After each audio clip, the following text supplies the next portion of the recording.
এক নাম্বার আলোচনা, আমরা এখানে যারা বসে আছি আমরা সবাই মুসলিম। জবাব দিবেন হ্যাঁ কি না, জোরে বলবেন। আপনারা মনে করেন আমার মাহফিলে আছেন মানে হাদিসের ক্লাসে আছেন, একদম হাদিসের ক্লাস। ওলামায়ে কেরাম যারা এখানে আছেন তারা দেখবেন আমার আলোচনা শুরু হলে হাদিসের ক্লাস, আমি যেমন আলোচনা করছি ঠিক এইভাবেই হাদিসের ক্লাস হয় মাদ্রাসায়, ওস্তাদের কাছে আমরা পড়ছি।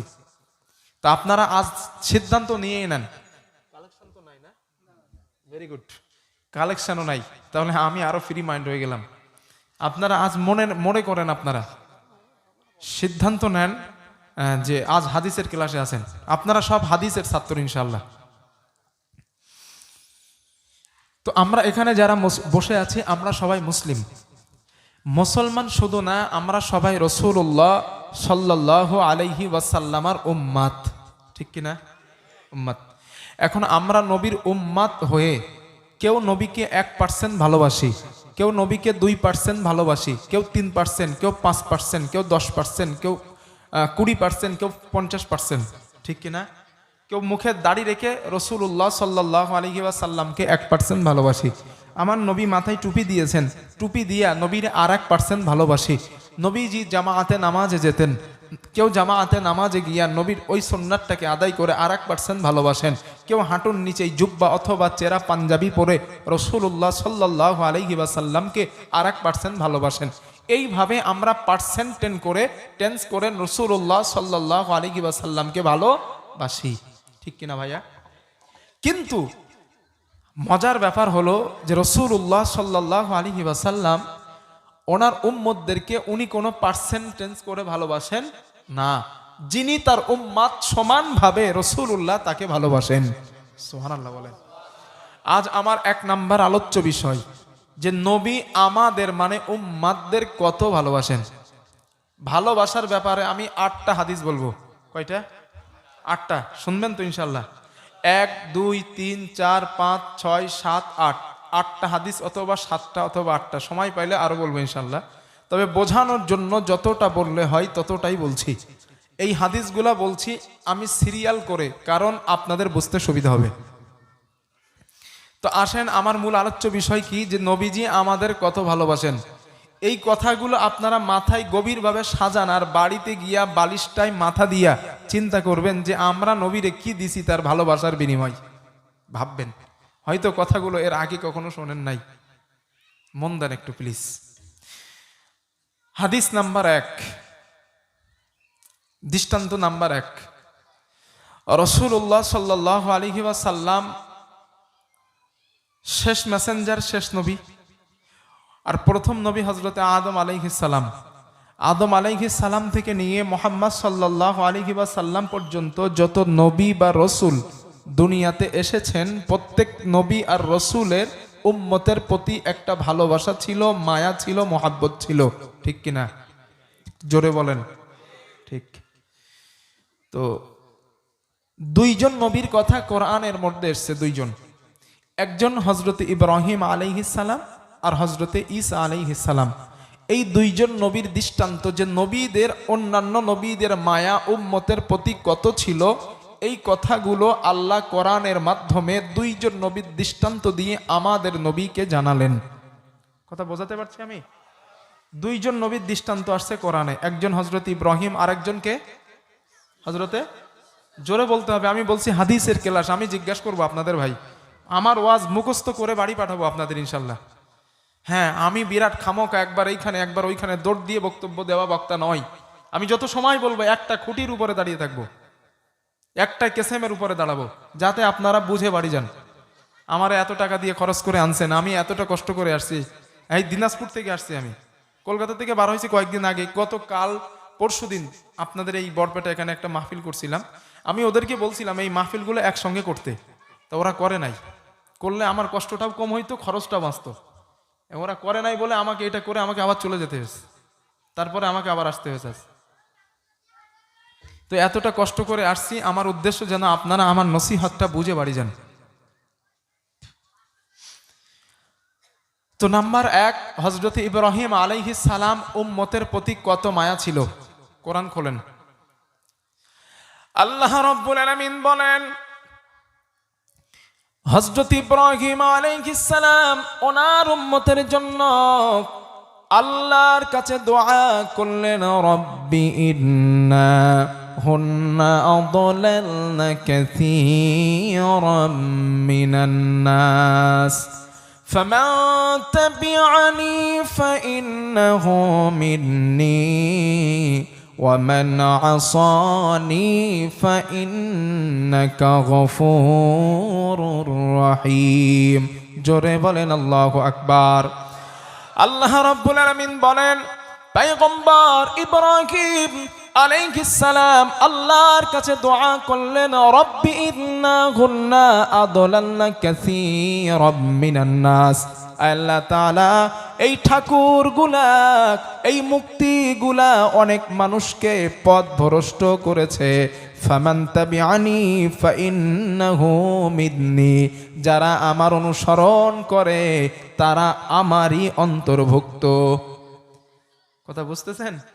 আল্লাহ এই মুক্তিগুলা, ঠাকুরগুলা অনেক মানুষকে পথভ্রষ্ট করছে, আর যারা আমার অনুসরণ করে আল্লাহ তারা আমার অনুসরণকারী, আমার দলে অন্তর্ভুক্ত। ওয়ামান আসানি, আর যারা আমার অনুসরণ করে না, ও আমার রব, ও আমার মালিক, আমার অনুকরণ যারা করে না, ফাইন্নাকা গফুরুর রহিম, আল্লাহ তুমি ক্ষমাশীল, আল্লাহ তুমি দয়ালু। ইব্রাহিম নবীর উম্মতের প্রতি কত মায়া। আল্লাহর নবী ইব্রাহিম আল্লাহকে এটাই বোঝাতে চান, ও আমার আল্লাহ, এই মানুষগুলা, এই ঠাকুরগুলা মানুষগুলাকে পথভ্রষ্ট করেছে, আর যারা আমার অনুসরণ করে তারা তো জান্নাতে যাবে, কারণ তারা আমারই দলের অন্তর্ভুক্ত। আর আল্লাহ তুমি তো ক্ষমাশীল, দয়ালু। এটা থেকে তিনি বোঝাতে চান, আল্লাহ যারা আমার অনুসরণ করে না, আপনি চাইলে ওদেরকেও মাফ করে দিতে পারে। সুবহানাল্লাহ বলেন।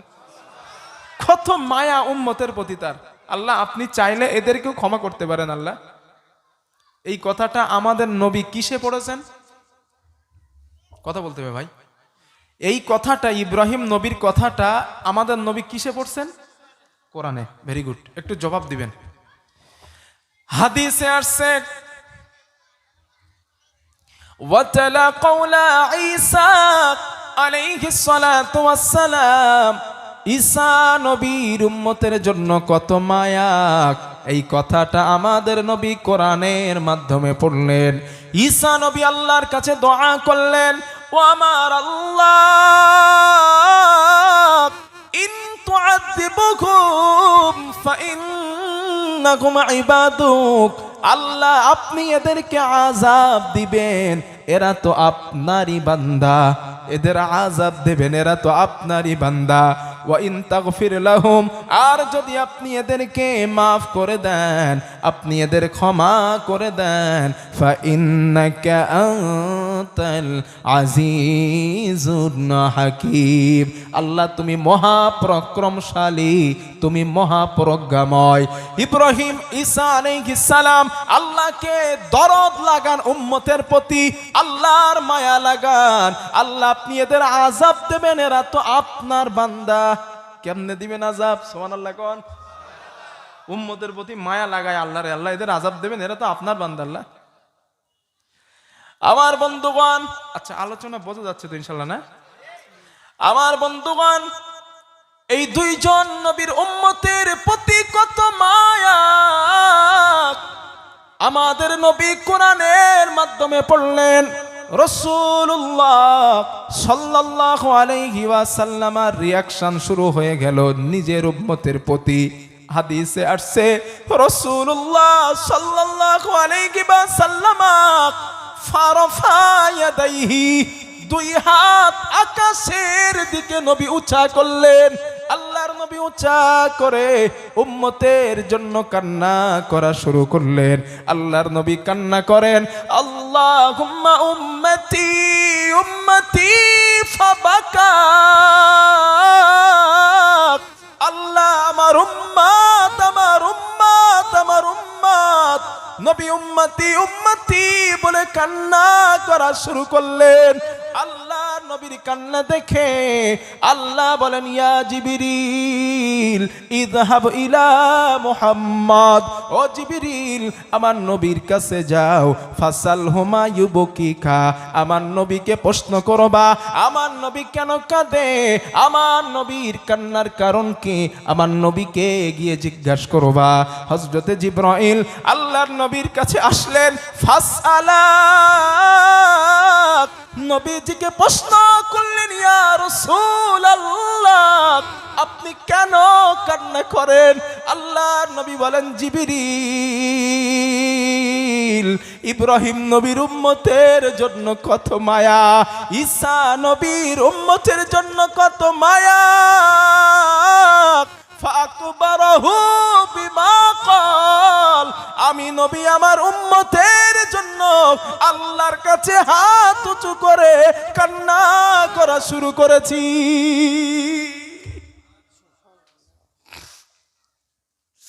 হযরতে জিবরাইল বলেন, ইয়া রাসূলুল্লাহ আপনি কান্না করবেন না, আল্লাহ তাআলা আমাকে আপনার কান্নার কারণ জানতে পাঠিয়েছে।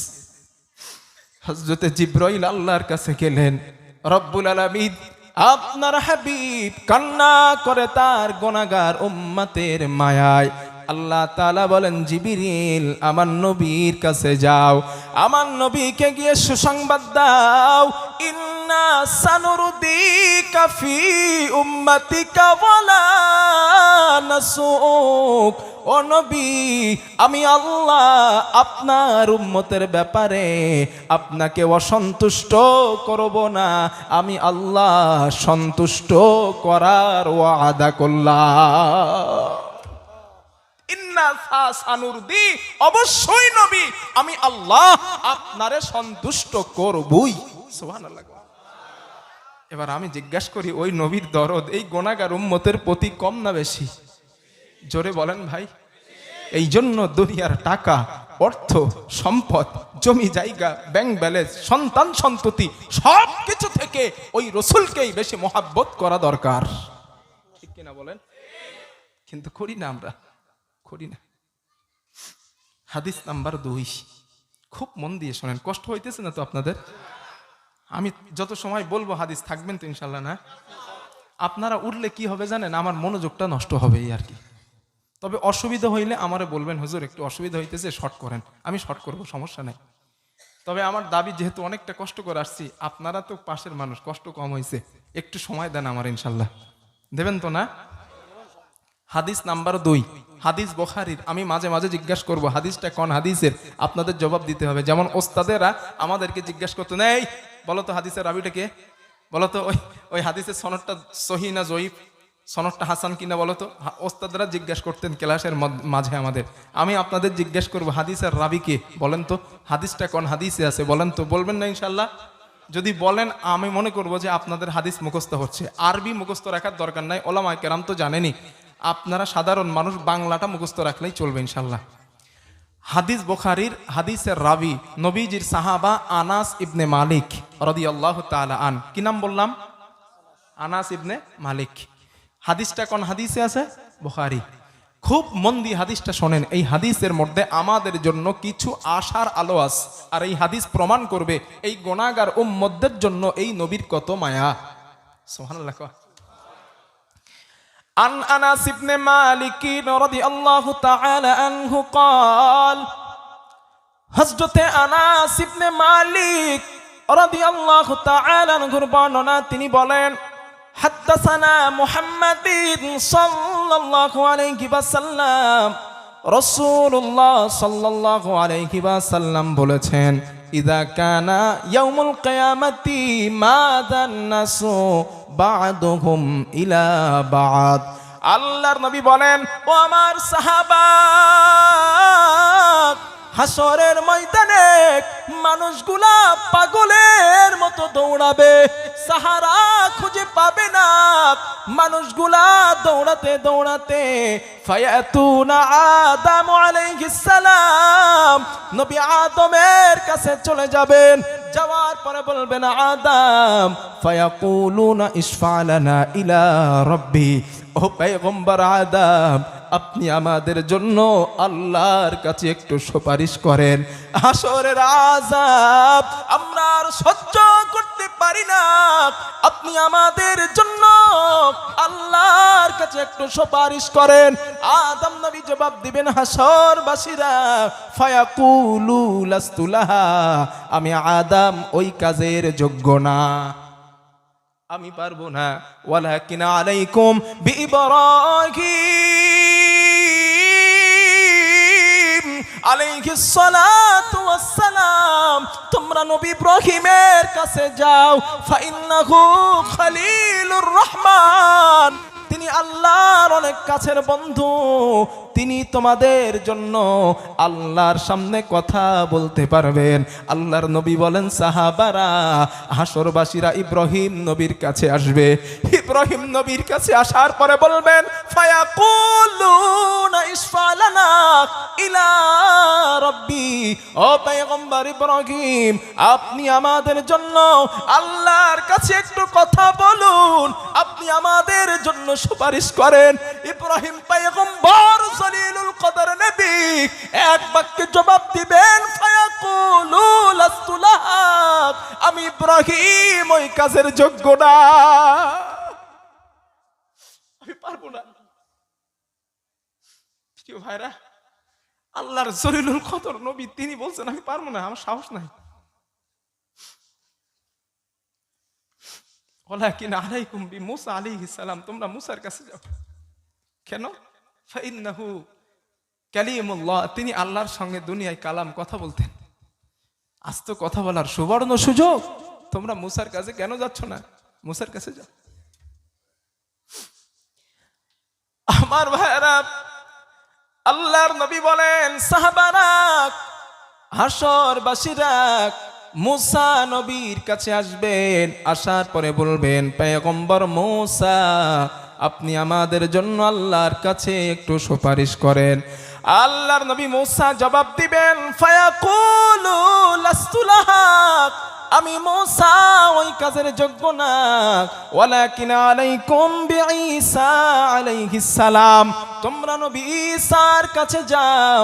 ফাইন্নাহু কালিমুল, ফাইন্নাহু খলিল, ফাইন্নাহু রূহুল্লাহ ওয়া কালিমাতুহু, তিনি আল্লাহর দেওয়া রূহ, আল্লাহর দেওয়া কালিমা, তিনি তোমাদের জন্য আল্লাহর সামনে কথা বলতে পারবেন। আল্লাহর নবী বলেন, ফায়াতুনা ঈসা আলাইহিস সালাতু ওয়াস সালাম, হাসরবাসীরা ঈসা নবীর কাছে আসবেন। ঈসা নবীকে বলবেন, ফায়াকুলুনা ইশফা লানা ইলা রাব্বি, ও পয়গম্বর ঈসা, আপনি আমাদের জন্য আল্লাহর সামনে কথা বলেন। ঈসা নবী বলবেন, না না, আমি তো পারবই না। প্রশ্ন একটা থেকে যায়, হুজুর, আল্লাহর জলিলুল কদর নবী, তারা কেন আল্লাহর সামনে কথা বলবে না? ও যুবক, হৃদয়টা লাগায় শোনো, এই কথাগুলো তাফসীরের মধ্যে লেখা হয়েছে। কেন নবী আদম পারবেন না, নবী মুসা পারবেন না, নবী ইব্রাহিম কথা বলার সুযোগ পাবে না, নবী ঈসাও কেন পাবে না? কথাগুলো তাফসীরের মধ্যে লেখা হয়েছে। আমরা এই কথাটা সকলে জানি। নবী আদমকে আল্লাহ একটা নিষেধ করেছিলেন জান্নাতে, তাই না?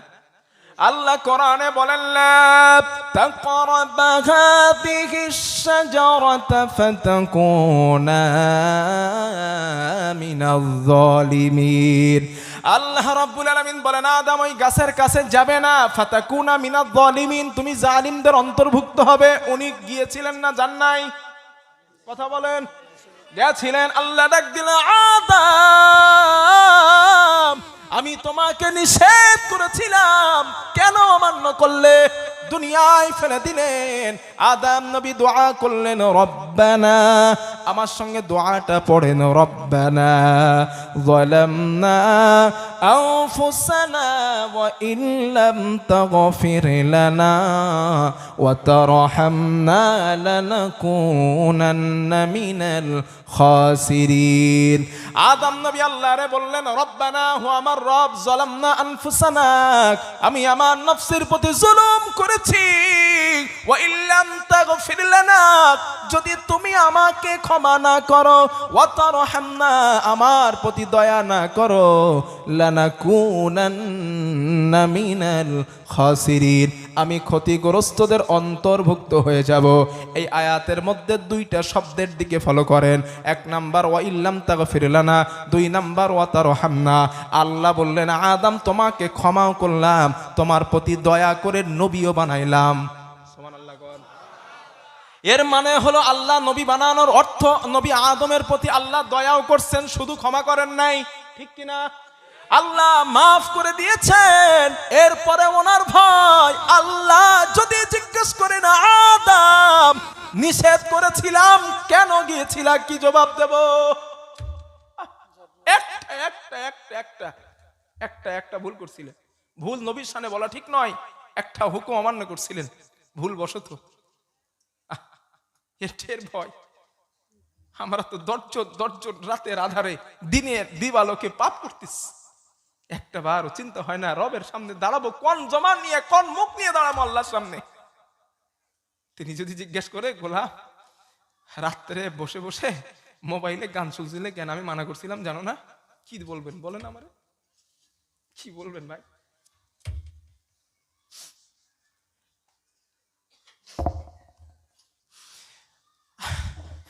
আদম নবী বলবেন পারবো না। ইব্রাহিম নবী কেন পারবেন না? কোরআনের মধ্যে তথ্যটা আল্লাহ তুলে ধরেছেন। ছোট্টবেলায় ইব্রাহিম নবী সাথীরা সবাই মেলায় ঠাকুর দেখতে যায়। সাথীরা বললেন ইব্রাহিম চলো না বাজারে মেলা দেখতে যাই, ঠাকুর দেখতে যাই।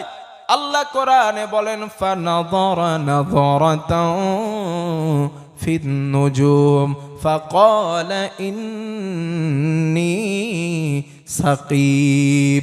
ইব্রাহিম নবী আকাশের দিকে তাকালেন, তাকানোর পরে বললেন ইন্নী সাকিম, আমি ইব্রাহিম অসুস্থ, আমি মেলায় যাব না। এর মানে তিনি শারীরিক কোনো অসুস্থ ছিলেন না, মানসিকভাবে অসুস্থ ছিলেন। এই কথাটা মুফাসসিরিনে কেরাম বলছেন। আল্লাহর নবী ইব্রাহিমের মনের ভয়, আল্লাহ যদি আমার জিজ্ঞেস করেন পয়গম্বর ইব্রাহিম আমি তোমাকে মানা, তুমি বলেছিলে আমি অসুস্থ, তুমি শারীরিক কোনো অসুস্থ ছিলে না, এই কথা যদি আল্লাহ আমারে জিজ্ঞাসা করেন আমি ইব্রাহিম আল্লাহর সামনে কি জবাব দেব? আমি পারবো না, তোমরা মুসার কাছে চলে যাও। মুসা নবী কেন পারবেন না? সূরা কাসাসের মধ্যে আলোচনা পরিপূর্ণ। মুসা নবী একজন কিপ্তিকে ফাওয়াকাদাহু মুসা, একজন কিপ্তিকে ঘুষি মেরেছিলেন, ফাকাদা আলাই, লোকটা মারা যায়। মারা যাওয়ার সাথে সাথে নবী মুসা কিন্তু তাকে মারতে চায় নাই, তার ভুলের সংশোধন করাতে চেয়েছিলেন। একজন বানি ইসরাইল কওমের মানুষ আর কিপ্তি ফেরাউনের লোক, ওই দুইজনের মধ্যে ঝামেলার ঝামাতে গিয়া একটা ঘুষি মারছিলেন, ওই ঘুষিতে লোকটা মারা যায়।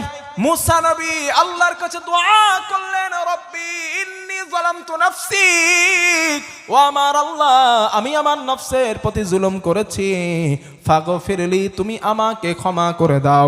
আল্লাহ সাথে সাথে বললেন মুসা ফাগফারা লাহু, তোমারে ক্ষমা করা হলো। সুবহানাল্লাহ।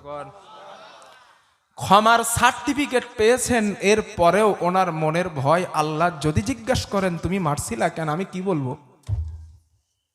ও মানুষ, ও আসামের বরপেটার মুসলমান, যত অপরাধ করছেন কোনোদিন ক্ষমার সার্টিফিকেট পাইছেন? পেয়েছেন?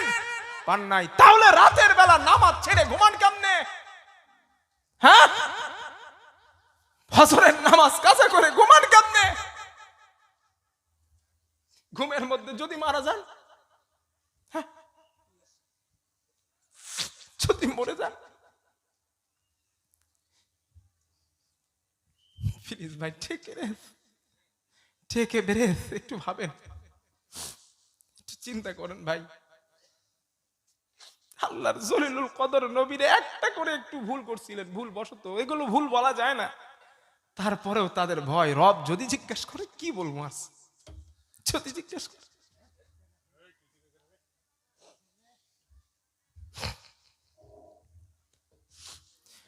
আমার ভাইরা, হযরত ঈসা নবী বলবেন আমি তো পারবোই না। কেন পারবো না? লা তাকরাবাকা وقالت اليهود عزير ابن الله وقالت النصارى المسيح ابن الله। ঈসা নবী বলবেন আমি পারবো না, কারণ তামাম দুনিয়ার খ্রিস্টানেরা আমি ঈসাকে আল্লাহর ছেলে বলেছিল। আমি তাদের বলতে বলি নাই, কারণ তারা আমাকে বলেছিল, আমি তাদের বলেছিলাম ইন্নী আবদুল্লাহ আতানিয়াল কিতাব ওয়া জাআলানি নাবিয়্যা। আমি তাদের বলেছিলাম আমি আল্লাহর গোলাম, আল্লাহর বান্দা। আমার কাছে কিতাব দেওয়া হয়েছে, আমাকে রিসালাত দেওয়া হয়েছে। তোমরা আমাকে আল্লাহর ছেলে বলো না। ও হাসরবাসীরা, আমি জানি না আজ এই কথাগুলো বলার কারণে আমার আল্লাহ আমার সঙ্গে কি ব্যবহার করবেন। তবে হাসরবাসীরা, আমি ঈসা তোমাদেরকে একটা সাজেশন দেই। আল্লাহর নবী ঈসা বলবেন আজ আল্লাহর সামনে কেবলমাত্র শুধুমাত্র একমাত্র যেই ব্যক্তি কথা বলতে পারবেন তিনি আর কেউ নন, ওয়ালাকিন আলাইকুম বিমুহাম্মাদিন সাল্লাল্লাহু আলাইহি ওয়াসাল্লাম। তোমরা আখিরি জামানার পয়গম্বর নবী মুহাম্মাদের কাছে যাও, তিনি তোমাদের জন্য আল্লাহর সামনে কথা বলতে পারবেন। তিনি আজ কথা বলবেন। আল্লাহর নবী বলেন সাহাবারা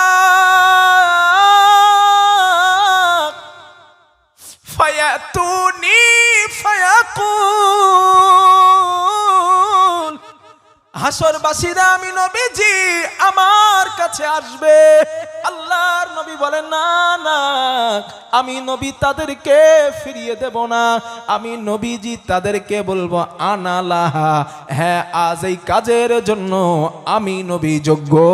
জোরে জোরে বলেন সুবহানাল্লাহ, লিল্লাহি তাকবীর। ও আসামের মুসলমান, হৃদয় দিয়ে হাদিসটা শোনেন। আল্লাহর নবী বলেন আমি সমস্ত হাসরবাসীদের কোটি কোটি মানুষকে বলবো চলো না আল্লাহর সামনে, চলো না আজ আল্লাহর সামনে আমি কথা বলবো। আল্লাহর নবী বলেন সাহাবারা আমি নবী আল্লাহর সামনে যাব, কথা বলার অনুমতি চাইব।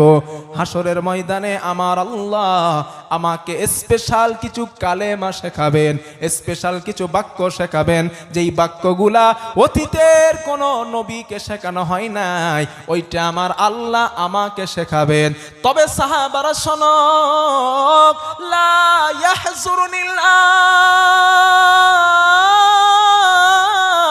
আমি নবী আজও জানি না ওই বাক্যগুলো আল্লাহ হাসরের ময়দানে কি বাক্য আমার শেখাবেন, আমি দুনিয়ায় জানি না।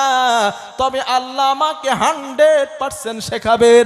নবীজি বলেন ওই বাক্য শেখানোর পর ফাআহমাদাহু বিতিলকাল মাহামিদ, আমি আল্লাহর নবী ওই বাক্যের মাধ্যমে আল্লাহর প্রশংসা করব। ওয়া আখিরু লাহু সাজিদান, আমি নবীজি আল্লাহর সামনে সেজদায় পড়ে যাব, আমি সেজদায় পড়ে কান্না করব। আল্লাহ আমাকে বলবেন ফায়ুকালু ইয়া মুহাম্মদ, আমাকে বলা হবে হে মুহাম্মদ ইরফা রাসাকা, তোমার মাথা ওঠাও, ওয়াকুল বলো ইসমালাকা, তোমার কথা শোনা হবে, ওয়াসাল তুতা, তুমি যা চাও আজ তোমাকে তাই দেওয়া হবে, ওয়াশফা তুশাফা, তুমি যদি কারো জন্য সুপারিশ করতে চাও আমি আল্লাহকে বলো সুপারিশ করার অনুমতি দেওয়া হবে।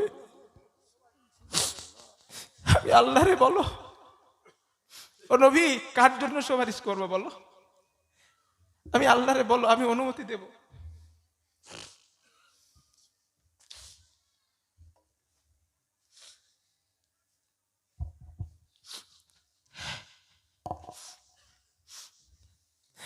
আল্লাহর নবী বলেন, সাহাবারা জানো আমি নবী আল্লাহরে বলবো, ফায়াকুলু ইয়া রব উম্মতি উম্মতি উম্মতি। আল্লাহ আমার গুনাহগার উম্মত, আল্লাহ আমার গুনাহগার উম্মত, আল্লাহ আমার গুনাহগার উম্মত। নবীজি বলেন আমাকে বলা হবে, ইয়া মুহাম্মদ ইনতালিক, হে মুহাম্মদ আপনি এগিয়ে যান। ফাখরিজি মিনহা মান কানা ফি কলবিহি মিসকালা হাববাতিন আও শাঈরাতিন মিন ঈমান। যাদের অন্তরে বালু ডানা পরিমাণ ঈমান আছে, আপনি তাদের জন্য সুপারিশ করে আল্লাহর জান্নাতে নিয়ে যান।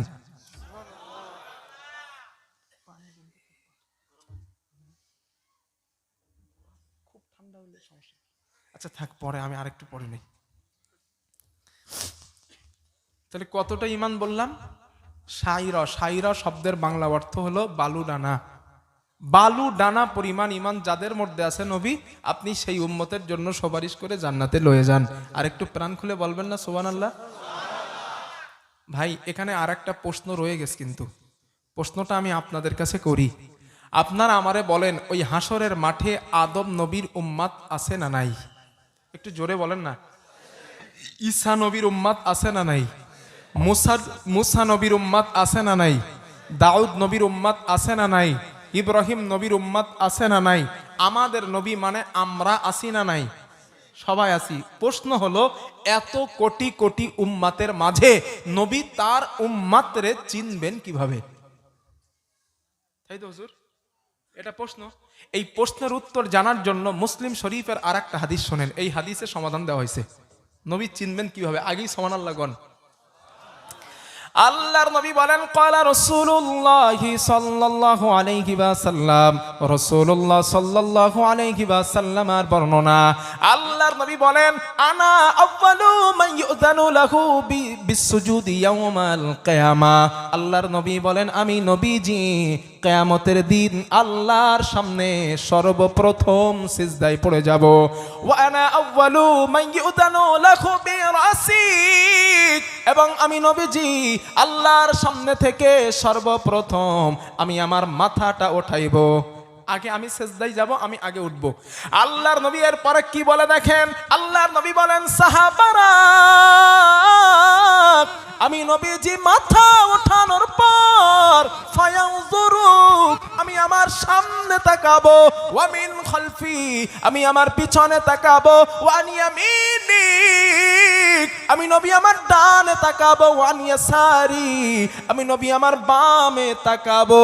আল্লাহর নবী বলেন, তাকানোর পর হাউলাই উম্মতি মিন বাইনিল উমাম, আল্লাহর নবী বলেন হাসরের ময়দানের কোটি কোটি গুনাহগার উম্মাত গুলাকে আমি রাসূলুল্লাহ চিনতে পারবো। সাহাবারা বললেন, হুজুর চিনবেন কেমনে, আমাদের বলেন।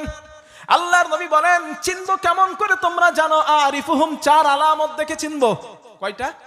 চার চার চার। ভালো করে শোনেন এই চারটা, না হলে নবীর সুপারিশ থেকে মাহরুম হইবেন। এই চার আলামত নিজের মধ্যে অর্জন করতে হবে। কথা বুঝাইতে পারছি? নিজের মধ্যেই চার আলামত যদি লালন করতে না পারেন, নিয়ে আসতে না পারেন, নবীর সুপারিশ থেকে বহিষ্কার হবেন আপনি। আল্লাহর নবীর সাহাবারা বললেন, হুজুর চার আলামত দেখে চিনবেন, আমাদেরকে বলেন। নবীজি বলেন, সাহাবারা এক নাম্বার আলামত আরিফুহুম, আমি আমার উম্মতকে চিনব, মুহাজ্জালুনা মিন আসারিল ওয়ুজুদ, আমার যেই উম্মতটা দুনিয়ায় নামাজের জন্য ওযু করত, ইবাদত করার জন্য ওযু করত, কোরআন তেলাওয়াত করার জন্য ওযু করত, ওই ওযুর জায়গায় আমার আল্লাহ জ্যোতি দিয়া দিবেন, নূর দিয়া দিবেন। ওই নূর দেখলেই চিনতে পারবো এটা আমি নবী, আমারই উম্মত। নামাজ না পড়লে কিন্তু খবর আজ বলো, নূর আসবে না, নূর না আসলে কিন্তু সব শেষ। আল্লাহর নবী বলেন, আরিফুহুম, দুই নাম্বার আলামত।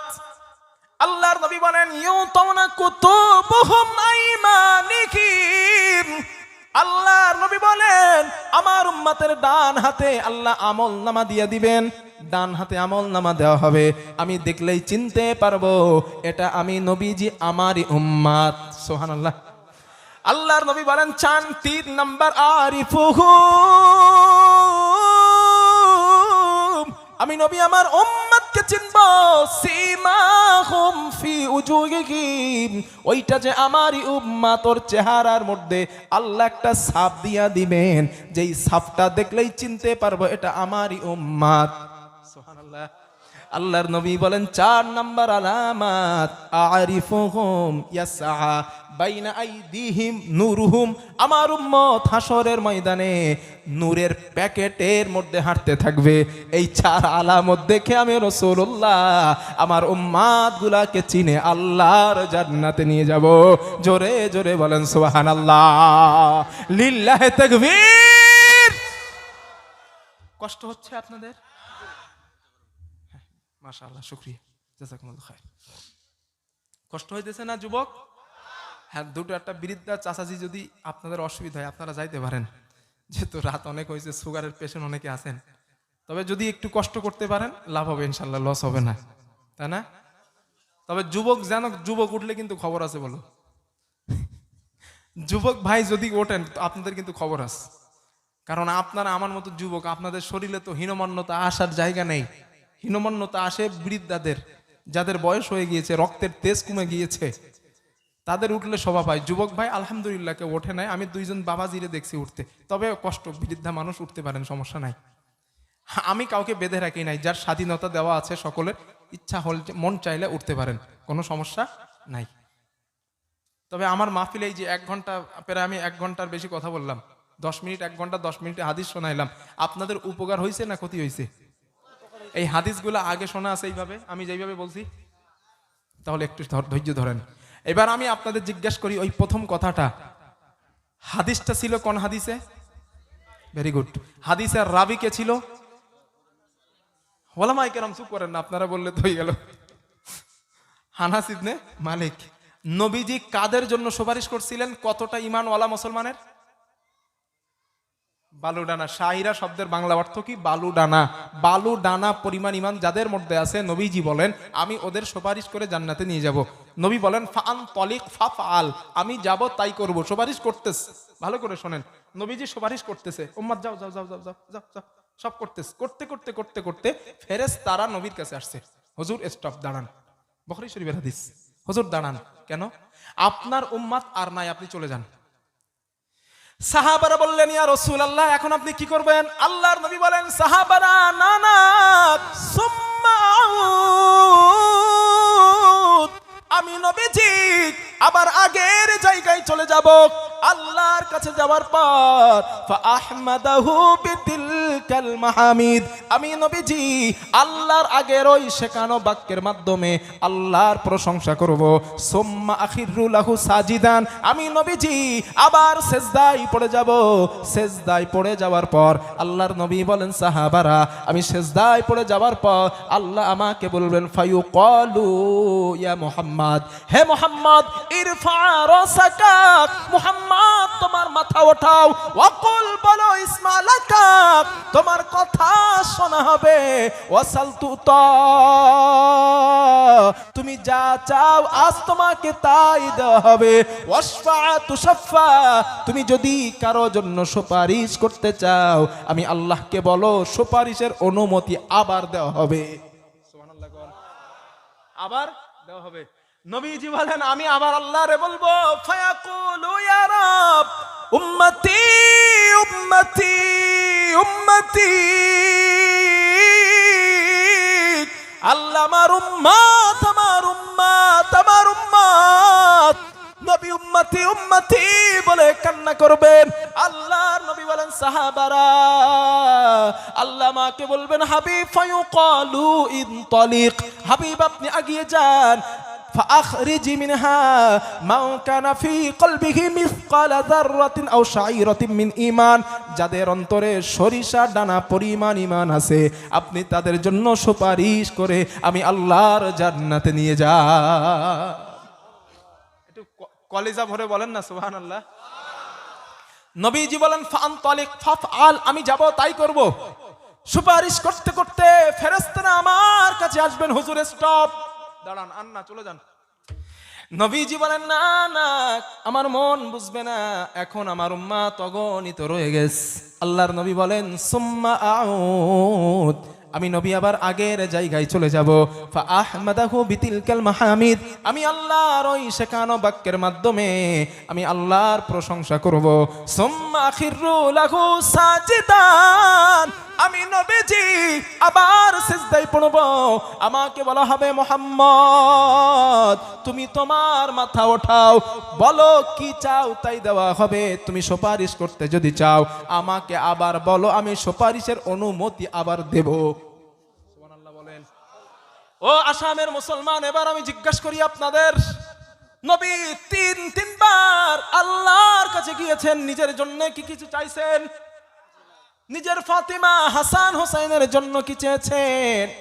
তিনটে বার আল্লাহর নবী এই বিপদের ময়দানে, যেখানে আদম কথা বলেন নাই, ঈসা কথা বলেন নাই, মুসা কথা বলেন নাই, ইব্রাহিম কথা বলেন নাই, নবীজি অন্য হাদিসের মধ্যে বলেছেন সমস্ত মানুষের ভাষা হবে নাফসি। আমি মুসাকে দেখব, মুসা বলবে নাফসি। ঈসাকে দেখব, ঈসার মুখের ভাষা হবে নাফসি। ঈসা তার মা মরিয়মকে ভুলে যাবে, আদম তার বিবি হাওয়াকে ভুলে যাবে, আদমের মুখের ভাষা হবে নাফসি। আমি নবীজি সমস্ত নবীর মুখের দিকে তাকাবো, আমি দেখব তাদের মুখের ভাষাগুলো হবে নাফসি। এমন একটা হাসরের কঠিন ময়দানে তিনবার আল্লাহর নবী সুযোগ পেয়েছেন, নিজের জন্য কিছুই চান নাই। এটা থেকে কি এই কথা প্রমাণিত নয় নবীর এই ভালোবাসা উম্মতদের জন্য কি মত ছেড়ে দেওয়া কি যথেষ্ট না? আমার একটু বলেন, নামাজে আজান হলে মসজিদে নামাজে চলে যাব, নবীর এই ভালোবাসা কি উম্মতের জন্য যথেষ্ট না?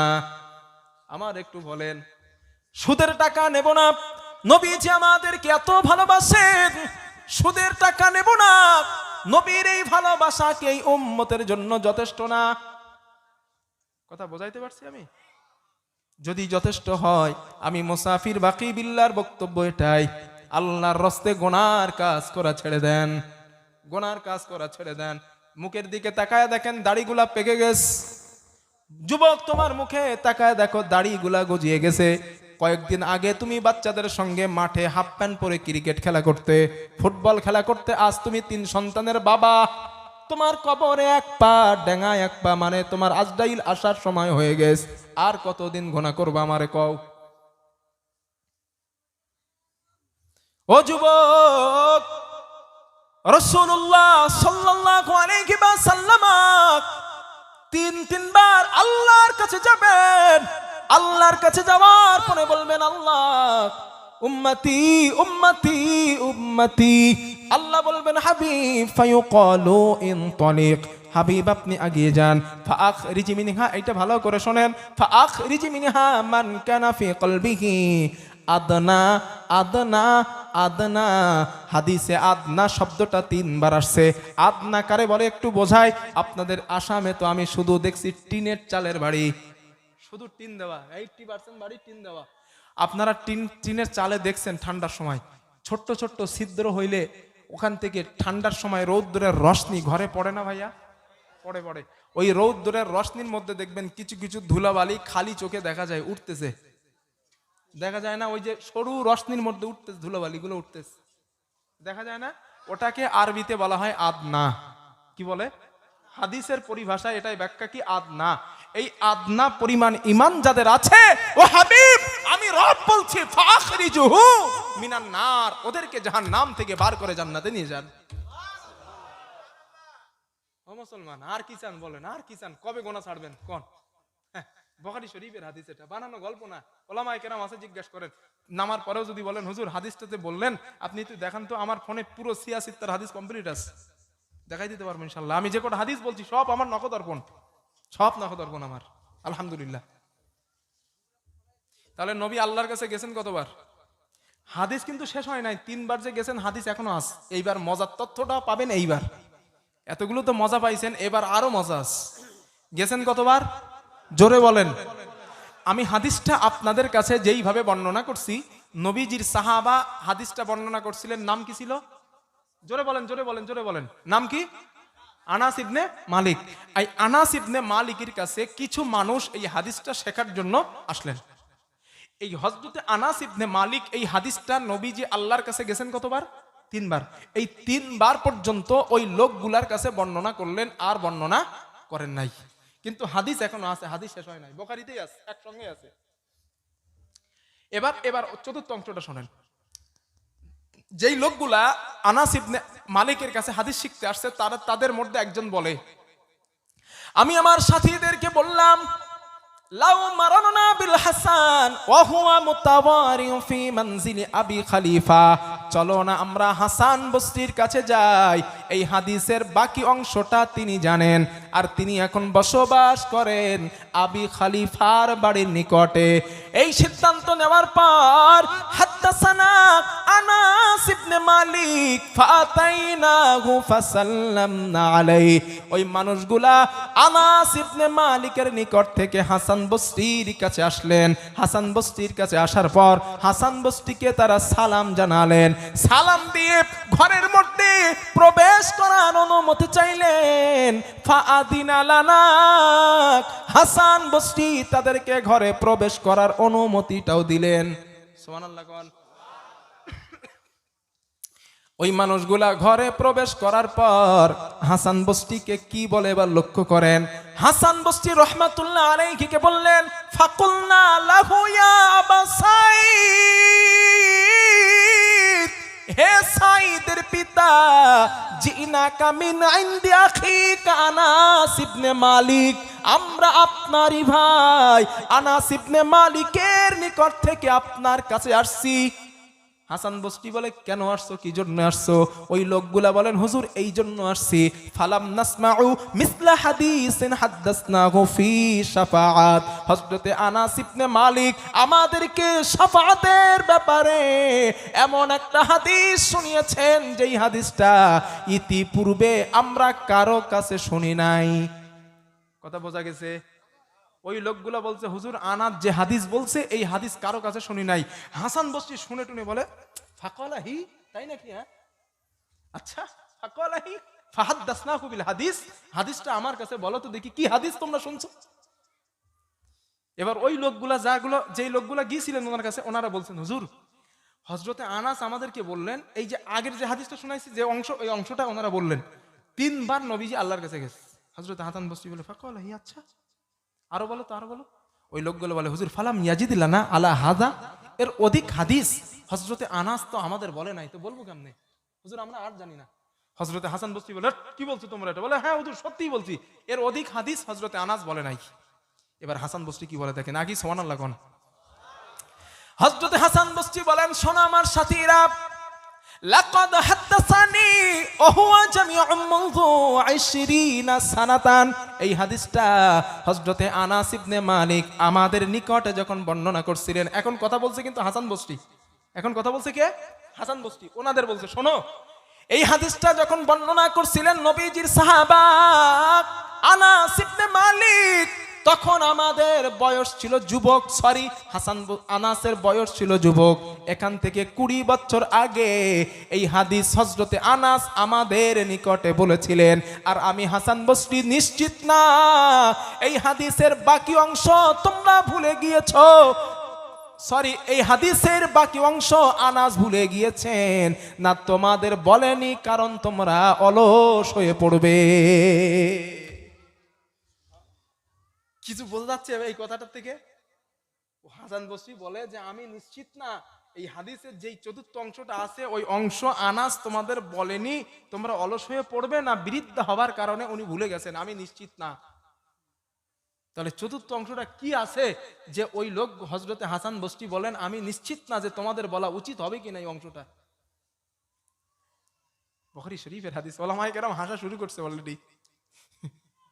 হ্যাঁ, আর আমি বাকি বললাম নিশ্চিত না এই হাদিসের এই অংশটা আপনাদের বলা ঠিক হবে কিনা। ওটা থাক, আর বলবো না। আপনারা যেমন কাণ্ড করছেন হাদিসে ঠিক এইটাই আছে। ওই লোকগুলা হযরত হাসান বসরি যখন বললেন আমিও নিশ্চিত না এই অংশটা তোমাদের সামনে বলা উচিত হবে কিনা, ওই লোকগুলো বলে, হুজুর বলেন না, হুজুর ওইটাই বলেন না, হুজুর ওইটা বলেন না, কি আছে ঠিক আপনারা যেমনটা করছেন হ্যাঁ, এই অংশটা শুনে এই কথাটা বলাটাই স্বাভাবিক। শোনেন চতুর্থ অংশটা। হযরতে হাসান বসরি বলেন, শোনো, রাসূলুল্লাহ সাল্লাল্লাহু আলাইহি ওয়াসাল্লাম বলেন, হযরতে আনাস আমাদের কাছে বর্ণনা করেছিলেন, আল্লাহর নবী চতুর্থবার আবার আল্লাহর কাছে যাবেন। আল্লাহর কাছে যাওয়ার পর ফাআহমাদাহু বিতিলকাল মাহমিদ, আল্লাহর নবী আগের ওই শেখানো বাক্যের মাধ্যমে আল্লাহর প্রশংসা করবেন। সুম্মা আখিরু লাহু সাজিদান, নবী আবার সেজদায় পড়বেন। আল্লাহ নবী বলেন, আমি সেজদায় পড়ার পর ফায়ুকালু ইয়া মুহাম্মদ, আমাকে বলা হবে, হে মুহাম্মদ, ইরফা রাসাকা, মুহাম্মদ তোমার মাথা ওঠাও, ওয়াকুল, বলো, ইসমালাকা, তোমার কথা শোনা হবে, ওয়াসাল তুতা, তুমি যা চাও তাই তোমাকে আজ দেওয়া হবে, ওয়াশফা তুশাফা, তুমি যদি আবার কারো জন্য সুপারিশ করতে চাও আমি আল্লাহকে বলো, আমি আল্লাহ আবার অনুমতি দেব। সুবহানাল্লাহ। আল্লাহর নবী এবার আল্লাহকে বলবেন, ফায়াকুলু ইয়া রাব উম্মতি উম্মতি উম্মতি মান ক্বালা লা ইলাহা ইল্লাল্লাহ, যারা একবার মৃত্যুর আগে জবান থেকে উচ্চারণ করেছিল লা ইলাহা ইল্লাল্লাহ, আল্লাহ আপনি ওদেরকেও জাহান্নাম থেকে বার করে দেন। আল্লাহর নবী বলেন, সাহাবারা, আল্লাহ আমাকে বলবেন, বিইজ্জাতিকা ওয়া জালালি ওয়া কিবরিয়াই ওয়া আযীমাতি, নবী আমার ইজ্জতের কসম, আমার শ্রেষ্ঠত্বের কসম, আমার মহত্বের কসম করে বলি গো নবী, মান ক্বালা লা ইলাহা ইল্লাল্লাহ, যারা একবার জীবনে একটা বার জবান থেকে বলেছিল লা ইলাহা ইল্লাল্লাহ, ও নবী আমি আল্লাহ ওদেরকেও জাহান্নাম থেকে বার করে দেব। লিল্লাহে তাকবীর, লিল্লাহে তাকবীর। আর তো নামাজ পড়ার দরকার নাই, তাই না? হ্যাঁ, আর কি করতে পড়বো? জীবনে কতবার লা ইলাহা ইল্লাল্লাহ মুহাম্মাদুর রাসূলুল্লাহ বলছে, আর এখন তো লা ইলাহা ইল্লাল্লাহ বলে না, লা ইলাহা ইল্লাল্লাহ মুহাম্মাদুর রাসূলুল্লাহ, লা ইলাহা ইল্লাল্লাহ মুহাম্মাদুর রাসূল। বিশ্বাস করেন ওটা গোনা হবে। লা ইলাহা ইল্লাল্লাহ বলে কোনো শব্দই নাই, লা ইলাহা ইল্লাল্লাহ বলে কোনো শব্দ নাই। যারা জীবনে একবার কোনো ভালো কাজ করে নাই, বুখারীর হাদিস, জীবনে নেক কাজ করে নাই, তবে এতটুকু বিশ্বাস ছিল মরার আগে আল্লাহ বলে একজন আছে, মুহাম্মদ সাল্লাল্লাহু আলাইহি ওয়াসাল্লাম তার রাসূল, অতটুকু ঈমান নিয়ে মরতে পেরেছে, এই হাদিস দ্বারা প্রমাণিত ওই ব্যক্তিটাও একদিন জান্নাতে যাবে। লেকিন লেকিন লেকিন এতটুকু ঈমানের মধ্যে যেন শিরিকের গুনাহ না থাকে। কথা বুঝতে পারছি? এই হাদিসের শর্ত হলো, মুফাসসিরিনে কেরাম লিখেছেন, যদি শিরিকের গুনাহ না থাকে, এতটুকু চুল পরিমাণ ঈমান, এতটুকু বিশ্বাস যদি আপনার থাকে, আল্লাহ আপনার চিরস্থায়ী জাহান্নাম দেবে না, আল্লাহ জান্নাত দিয়ে দিবেন। তবে যদি শিরিকের গুনাহ আমলনামায় থাকে, 14 বার হজ করেছেন, তাহাজ্জুদ পড়তে পড়তে কপাল কালো করে ফেলেছেন, এক ওয়াক্ত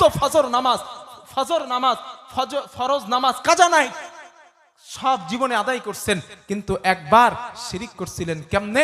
বাসকান্দি হুজুর শিলচরে বেড়াতে গেছেন, ঘুরতে গিয়া বাসকান্দি হুজুর আল্লাহর ওলি মানুষ ছিলেন, হুজুরের কবরটা জিয়ারত করতেছেন। জিয়ারত করতে করতে বললেন, সব চাইছেন আল্লাহর কাছে, আল্লাহ টাকা নাই টাকা দাও, পয়সা নাই পয়সা দাও, মেয়ের বিয়ে হয় না বিয়ে দিয়ে দাও, আল্লাহ এইটা দাও সেইটা দাও। মাঝখানে ফট করে বলছেন বাসকান্দি হুজুর, আমার বর 10 বছর বাচ্চা হয় না, একটা বাচ্চা দাও। সব কি কেল্লাপথে, সব কেল্লাপথে। 14 বার হজ করা, সারা জীবন তাহাজ্জুদ পড়া, দান সাদকা ইত্যাদি ইত্যাদি যা ছিল ওহদ পাহাড় পরিমাণ নেকি, একটা কথার কারণে সব শেষ। এত সহজ। ইসলামে যেমন সহজ আছে, ঠিক এমন কঠিনও আছে। একটা লোক আমারে প্রশ্ন করছে, হুজুর একটু তার কাটা বলতে একটু মানে নামাজ কালাম তো পড়ে না, একটু ইসলামকে বেইজ্জতি করতে চাই। আমার প্রশ্ন করছে এইভাবে, বলছে হুজুর 3 মুসলমান, কিন্তু সে, আমি নাম নিচ্ছি না, আমার কলকাতায়, আমার বলছে হুজুর 3 কবুলের মাধ্যমে আমরা একটা মেয়েরে আমাদেরকে হালাল বানাইলাম, যে একটা মেয়ের আমরা বিয়ে করলাম শাদি করে, 3 কবুলের মাধ্যমে মোহর আনা দিয়ে এত কষ্ট কইরা বিয়ে করলাম, আমারে বলছে তা হুজুর এই তালাক 3 বার বললে হুজুর তালাক হয়ে যায় কেন? আমারে বলছে 3টে শব্দ বলবো 3 বার, একটা শব্দ 3 বার বলবো তালাক হয়ে যাবে, হুজুর এইটা কেমন হলো না ইসলামে? আমি তারে বললাম ভাই, আমি মানে যেভাবে বোঝানোর দরকার, যে কথাটা ওরা বলছিলাম ওটাই আপনাদের বলছি, মাইন্ডে নিয়েন না, খারাপ পাবেন না, এইভাবে তারা বলছি। আমি বলছি ভাই, তুমি যদি এখন একটা রাস্তার মেয়ের সঙ্গে সম্পর্ক করে ওখানে একটা হোটেল ভাড়া করে তুমি তার সঙ্গে রাত্রে রাত যাপন করতেছ, এখন এই কথাটা কেউ জেনে ফেলেস, তোমার কি করবে? বলতে হুজুর পাবলিক ধলাই দেবে। হিসাব তো তাই বলে হুজুর, পাবলিক ধলাই দেবে। শুধু পাবলিক ধলাই না, এত মারা মারবে, মারতে মারতে নেড়া কইরা আলকাতরা মাখাবে, জুতোর গলা মালাই দিয়ে পুরো গ্রাম ঘোরাবে, এমন হয় না? তাহলে একটা মেয়ের সঙ্গে রাত যাপন করতে গিয়ে ধরা খাইছেন, এতটা মার খাইলেন, কিন্তু আপনি হোটেলের ভাড়া দিলেন 10,000 টাকা এক নাইটে। আপনি মেয়েটার এক এসি গাড়িতে করে ঘুরতে নিয়ে গেলেন, ওই হোটেলে নিয়ে গেলেন, সেখানে 2,000 টাকা খরচ করলেন, তারে সারা রাত বিরাট 5 স্টার হোটেলে নিয়ে খাওয়াইলেন, এখানে 2,000 টাকা খরচ করলেন, 10-15,000 টাকা খরচ করলেন একটা রাতের বিনিময়। এরপরে ধরা খাওয়ার পরে আপনার মার পুরো ফরজ, শুধু ফরজ না ডবল ফরজ, ঠিক তো ভাই?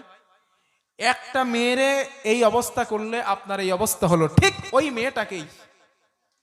মেয়েটাকেই বলবেন 2 জন সাক্ষীকে রাইখা 2,000 টাকা 3,000 টাকা দেন মোহরের বিনিময়, আমি তোমারে বিয়ে করলাম, এক রাত কেন সারা জীবন ওর সঙ্গে থাকবেন, লোকের সামনে নিজের স্ত্রীর সঙ্গে ওই মেয়েটার সঙ্গে থাকবেন, লোক আপনারে স্যালুট জানাবে, মারা তো দূরের কথা, আরো আপনারে বিরিয়ানি খাওয়াইবে।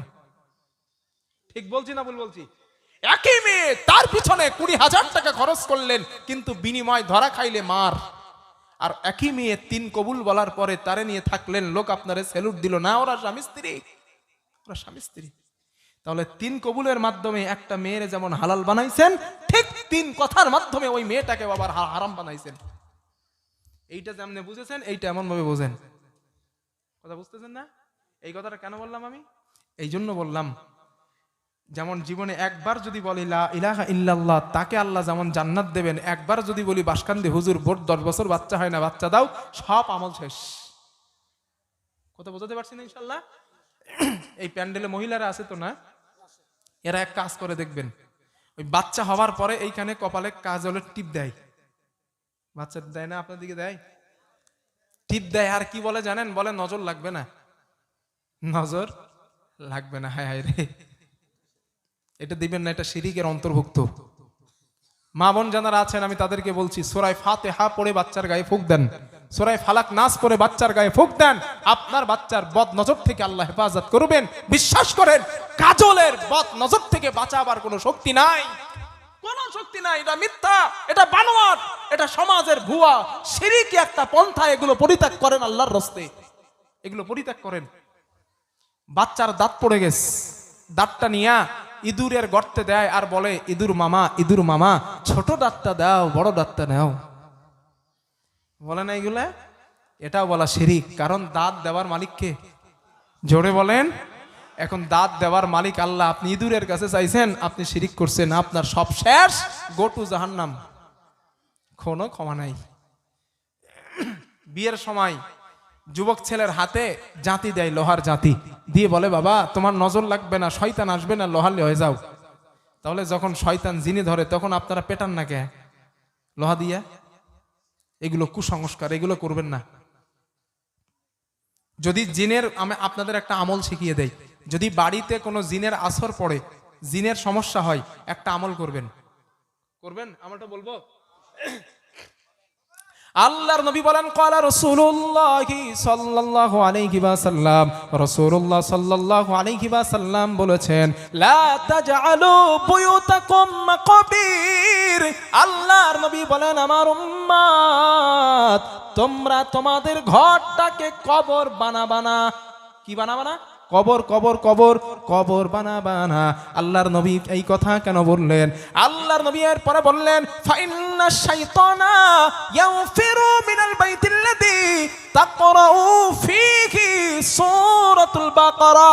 আল্লাহর নবী বলেন, যেই ঘরের মধ্যে সূরা বাকারা পড়া হয়, ওই ঘর থেকে শয়তান চিরতরের জন্য পালিয়ে যায়। সূরা বাকারা পড়েন, জিন আসবে না ঘরে, খবিজ জিন আসবে না। যদি ভালো জিন যারা ইমানদার ওরা থাকতে পারে, তবে খবিজ জিন আপনার বাড়িতে থাকবে না। এই কথা বাকি বিল্লাহর বাপের না রাসূলুল্লাহর? জোরে বলেন না কেন? কার কথা? এই জন্য তাবিজের উপরে ভরসা করেন না, নবীজির কথার উপরে ভরসা করুন। রাসূল বলছেন 100% এই সূরা যদি আমল করেন আপনার বাড়ি থেকে জিন পলায়ন করবে। বাকি বিল্লাহর কাছ থেকে পানি পড়া নেওয়ার দরকার নাই। ফালাক নাস পড়েন, সূরা বাকারা পড়েন, জিন চলে যাবে। কথা বুঝাইতে পারছি ইনশাআল্লাহ না? আল্লাহ আমাদের বোঝার তৌফিক দেন, বলেন আমিন। আর একটু কথা বলবো, থাকবেন তো ইনশাআল্লাহ না? আসেন তো ইনশাআল্লাহ না? কষ্ট হইতেছে না তো যুবক ভাই? হাদিস কয়টা বলছি সবে? দুইটা হাদিস বলতে গিয়ে সময় নিলাম 2.5 ঘন্টা, এখনো বাকি আছে 6টা। আছেন তো সব না? মাশাআল্লাহ। যাক, হাদিস নাম্বার 3। যুবক, এই হাদিসটা তোমাদের আরো গুরুত্ব দিয়ে শুনতে হবে। এই যে এবার যে হাদিসটা বলবো এইটা তোমাদের বেশি শুনতে হবে। একটু তাকবীর দাও তো, নারায়ে তাকবীর। হচ্ছে না, শয়তান পালিয়ে যাক, একটু জোরে দেন নারায়ে তাকবীর। আর একটু জোরে দেন লিল্লাহি তাকবীর। আল্লাহর নবী বলেন, ক্বালা রাসূলুল্লাহ সাল্লাল্লাহু আলাইহি ওয়াসাল্লাম, রাসূলুল্লাহ সাল্লাল্লাহু আলাইহি ওয়াসাল্লামের বর্ণনা। আল্লাহর নবী বলেন, মাসালি ওয়া মাসালুকুম কামাসালি রাজুলিন আওকাদা নারা। আল্লাহর নবী বলেন, আমার উম্মাত, তোমাদের আর আমার দৃষ্টান্ত হলো ওই ব্যক্তির মতো। আল্লাহর নবী বলেন, একজন ব্যক্তি দুনিয়ায় কোনো একটা জায়গায় আগুন জ্বালিয়েছে। খুব ভালো করে হাদিসটা শোনেন। আল্লাহর নবী বলেন, কোনো একজন ব্যক্তি দুনিয়ার জমিনে কোনো জায়গায় আগুন প্রজ্বলিত করলো। আগুন তো বোঝেন, আগুন প্রজ্বলিত করলো চুলার মধ্যে অথবা ফাঁকা কোনো একটা জায়গায়। আল্লাহর নবী বলেন, আগুন জ্বালানোর পর ফাজাআলাল জানাতি ওয়াল ফারাসু ইয়ালকাউনা ফিহা, ফড়িং আর পতঙ্গগুলা আগুনের মধ্যে একের পর এক ঝাঁপ দেয়, একের পর এক পড়ে যায়। আল্লাহর নবী বলেন, ওই লোকটা ফড়িং আর পতঙ্গগুলাকে আগুনে পড়া থেকে বাঁচাইতে চায়, হাত দিয়ে বাধা দেয়, তোরা আগুনে যাস না, আগুনে পড়িস না। আল্লাহর নবী বলেন, একজন ব্যক্তি ওয়াহুয়া ইয়াদুবুহুন্না আনহা, অধিকাংশ ফড়িং আর পতঙ্গগুলা আগুনের মধ্যে পড়ে যায়। আল্লাহর নবী বলেন, আমার উম্মাত, তোমাদের আর আমার দৃষ্টান্ত হলো ওই ব্যক্তির মতো। ওই ব্যক্তিটা ফড়িং আর পতঙ্গগুলাকে আগুনে পড়া থেকে বাঁচাইতে চায়, আর আমি নবীজি ওয়া আনা আখিদুন বিহুজাজিকুম আনিন নার, আমি নবীজি তোমাদের কোমর ধরে ধরে জাহান্নামের আগুন থেকে বাঁচাইতে চাই। আমি নবী তোমাদের কোমর ধরে রাখছি। এই হাদিসটা পড়ার পর আমার মাথায় সর্বপ্রথম যেই চিন্তাটা আসছিল, আমার রহমাতুল্লিল আলামিন হাত ধরার কথা কেন বলেন নাই, কোমর ধরার কথা কেন বলছেন? আপনারা হাডুডু খেলা কি কখনো কেউ দেখছেন? হাডুডু খেলা, ওই হাডুডু খেলায় যদি কেউ কাউরে কোমর ধরতে পারে, ও কিন্তু আর ছাড়াইতে পারে না। হাডুডু খেলা আমি আমার জীবনে 2 বার দেখেছি। এই হাদিসটা পড়ার পর হাডুডু খেলার কথা আমার মনে পড়ে যায়। আল্লাহর নবী বলেন, আমার উম্মাত ওয়া আনা আখিদুম বিহুজাজ, আমি তোমার কোমরটা ধরে রাখছি, তুমি যেন আমার হাত ফকসে ফকসে জাহান্নামের মধ্যে চলে না যাও। ও যুবক, আমি বাকি বিল্লাহ, তুমি আসামের মুসলমান, আমি তোমার কাছে এই কথাটা বিবেকের কাছে বলতে চাই। যখন তোমার জিনা করার কথা মনে হবে, একবার তুমি চিন্তা করবা, আল্লাহর হাবিব আমার কোমরটা ধরে রাখছে, আমি যেন জাহান্নামে না যাই। যখন সুদ খাবার কথা মনে হবে, একবার চিন্তা করবেন, আল্লাহর নবী আমার কোমর ধরে রেখেছেন, আমি যেন জাহান্নামে না যাই। নামাজ ছেড়ে দেওয়ার কথা যখন মনে হবে, একবার চিন্তা করবেন, আমি যেন জাহান্নামে না যাই। আল্লাহর নবী আমার কোমরটা ধরে রাখছে। নবীজি হাদিসে বলছেন, ওয়া হুয়া ইয়াদুবুহুন্না, আল্লাহর নবী বলেন, ওয়া আনতুম তাফাল্লাতুনা ইয়াদাই, এরপরে তোমরা অধিকাংশ আমার হাত থেকে ছিটকে ছিটকে জাহান্নামের মধ্যে চলে যাচ্ছ। যুবক, আমি তোমাদের জিজ্ঞাসা করি ভাই, এবার বলো তো, ওই রসুলের ভালোবাসা আমাদের প্রতি কম না বেশি? একটু জোরে বলেন না, কম না বেশি? এই জন্যই দুনিয়ার টাকা, দুনিয়ার অর্থ, দুনিয়ার সম্পদ, দুনিয়ার সন্তান সন্ততি সব কিছু থেকে ওই রসুলকেই বেশি ভালোবাসা দরকার। ঠিক না ভাইয়া? কারণ ওই নবী চাই আমরা যেন জাহান্নামে না যাই, কোমর ধরে রাখছে। হাদিস নাম্বার 4। যুবক, এইটা আরো ভালো করে শোনো। যারা রাজনীতি করেন, রাজনীতি যদি কেউ থাকেন, এই হাদিসটা আপনার জন্য বেশি শোনা দরকার।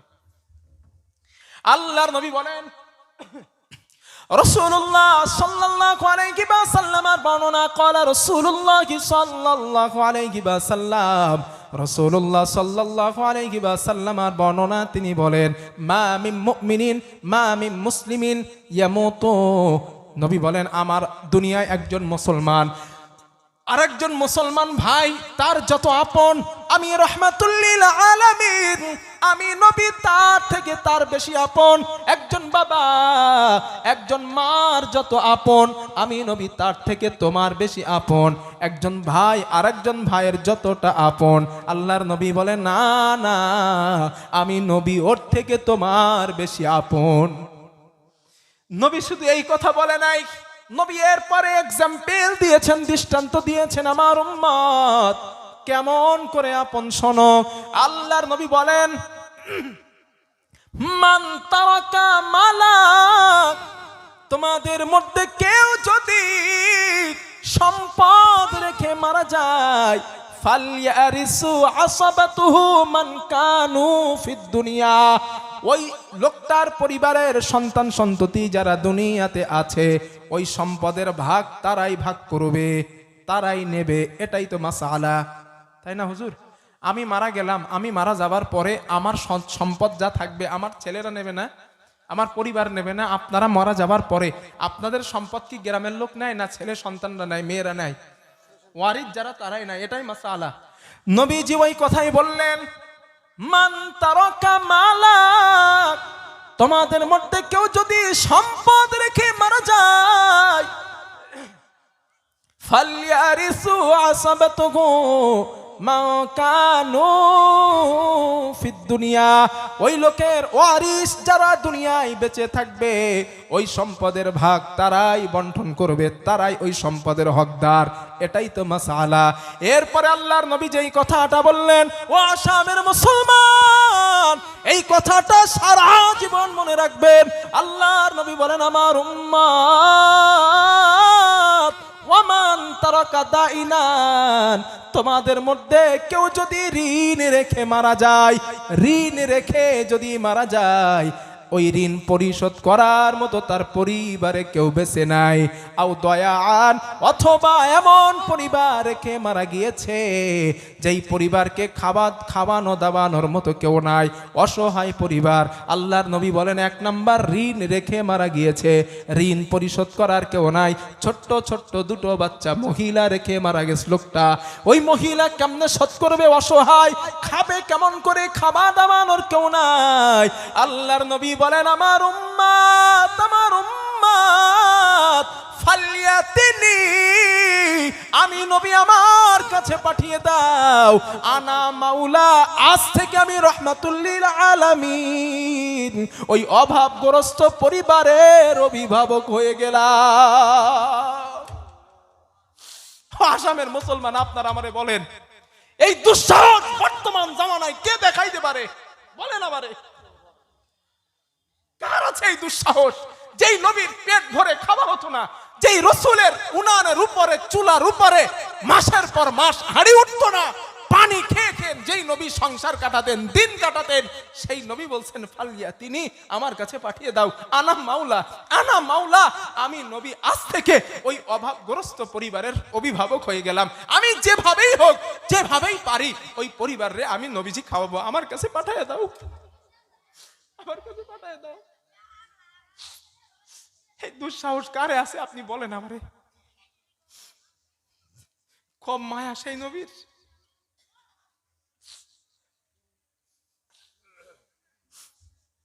মুসলমান কেমনে নাফরমানি করেন ওই রসুলের?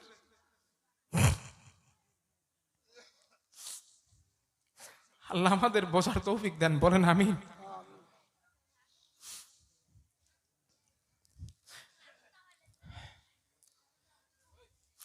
হাদিস নাম্বার 6, 4টে বলছি না? না 5টা বলছি, হাদিস নাম্বার 6। 4টা গেছে? আচ্ছা, না 5টা গেছে মনে হয়, 5টা গেছে। এই হাদিস নাম্বার 6। আল্লাহর নবী বলেন, ক্বালা রাসূলুল্লাহ সাল্লাল্লাহু আলাইহি ওয়াসাল্লাম, নবীজি সাল্লাল্লাহু আলাইহি ওয়াসাল্লামের বর্ণনা। আল্লাহর নবী বলেন, আল্লাহর নবী বলেন, লিকুল্লি নবীন দাওয়াতুম মুস্তাজাবা। আল্লাহর নবী বলেন, আমার উম্মত দুনিয়ায় আদম নবী থেকে নিয়ে আজ পর্যন্ত যত নবী দুনিয়ায় এসেছেন, প্রত্যেক নবীকে আমার আল্লাহ স্পেশাল একটা করে স্পেশাল দোয়া দিয়েছিলেন। একটা স্পেশাল দোয়া, যেই দোয়াটা করলে সাথে সাথে কবুল হয়ে যায়। ইয়াদউ বিহা ফায়ুস্তাজাবু লা, যেই দোয়াটা করলে সাথে সাথে আল্লাহ কবুল করে নেন, এই দোয়াটা প্রত্যেক নবীকে আল্লাহ দিয়েছিলেন। আল্লাহর নবী বলেন, আমার উম্মত সমস্ত নবীরা ওই দোয়াটা দুনিয়ায় করে ফেলেছেন, কিন্তু আমি রাহমাতুল লিল আলামিন তায়েফের ময়দানে মার খেয়েছি, ওহদের ময়দানে মার খেয়েছি, আমি কষ্ট স্বীকার করেছি, খন্দকের যুদ্ধে আমি পেটে ক্ষুধার যন্ত্রণায় পাথর বেঁধেছি, কিন্তু আমি নবীজি ওই দোয়াটা দুনিয়ায় করি নাই। কেন করি নাই জানো? ইখতাবাতু দাওয়াতি শাফাআতাল লিউম্মতি ইয়াউমাল কিয়ামাহ। আমি নবীজি আমার গুনাহগার উম্মতগুলা হাসরের ময়দানে বিপদে পড়ে যাবে, ওই দিন আমি বলবো, আল্লাহ তুমি আমারে যে স্পেশাল দোয়াটা দিয়েছিলেন, ওই স্পেশাল দোয়াটা তোমার ওয়াদা অনুযায়ী আজ আমার দোয়াটা কবুল করো। আমি আমার উম্মতের জন্য আপনার কাছে আমার উম্মতের জন্য দোয়াটা করতে চাই, আমার উম্মতকে মাফ করে জান্নাত দিয়ে দেন, আর আপনার ওয়াদা অনুযায়ী আমার দোয়াটা কবুল করে নেন। মায়া কম না বেশি? যদি আপনার এই অফার আল্লাহ দিতেন, ও যুবক বলেন আমারে, যুবক ভাই বলো আমারে, তুমি এই অফার যদি আল্লাহ তোমারে দিত, একবার যা বলবা তাই কবুল করব, কি চাইতে তুমি? বলো আমারে, বিবেক থেকে বলো। তুমি বিরাট সম্পদের মালিক হতে চাইতে, তুমি অর্থনৈতিক পৃথিবীর বাদশা হতে চাইতে, আল্লাহ যদি এমন স্পেশাল কিছু তোমাকে দিত, পৃথিবীর 10টা 20টা সোনার বিল্ডিং এর সম্পদের মালিক তুমি হতে চাইতে, কিন্তু রাহমাতুল লিল আলামিন কষ্ট পাইছেন, ক্ষুধার যন্ত্রণা সহ্য করেছেন, পেটে পাথর বেঁধেছেন, মাথায় হেলমেট ঢুকিয়েছেন, বছরের পর মাসের পর মাস চুলোয় উনুনে আগুন ওঠে নাই, এরপরেও রবের কাছে দোয়া করে নাই, আল্লাহ দোয়া করছি কবুল করে নাও। নবী চিন্তা করছেন কত বড় জ্ঞানী তিনি, চিন্তা করেন কত বড় জ্ঞানী। চিন্তা করছেন ওই দিন কিয়ামত হবে, আর আমার আজকে যদি দোয়াটা করে ফেলি তাহলে তো কবুল হয়েই গেল, কবুল তো হয়েই গেছে, আর তো থাকবে না অফার। যদি আজকের করে ফেলি, সেই দিন কিয়ামত হবে, আমার উম্মাতগুলা বিপদে পড়বে, না করবো না, থাক করবো না, আমার উম্মাতগুলা যেদিন বিপদে পড়বে আমি আল্লাহর কাছে বলবো। চিন্তা করেন কত জ্ঞানী নবী চিন্তা করে রাখছে, ওই কিয়ামত হবে, ওই দিন কবে হবে সে ঠিক আছে, হবে তো, কিন্তু কবে হবে? 1400 বছর পার হয়ে গেছে, এখনো হাসর হয় নাই, কিন্তু নবী 1400 বছর আগে চিন্তা করছে কিয়ামত হবে, ওই দিন আল্লাহর কাছে আমার উম্মতের জন্য দোয়ার কথাটা বলবো। সুবহানাল্লাহ, কত মায়া তার। আমি কি এই দাবি করতে পারি এই মাহফিলে যারা আছেন,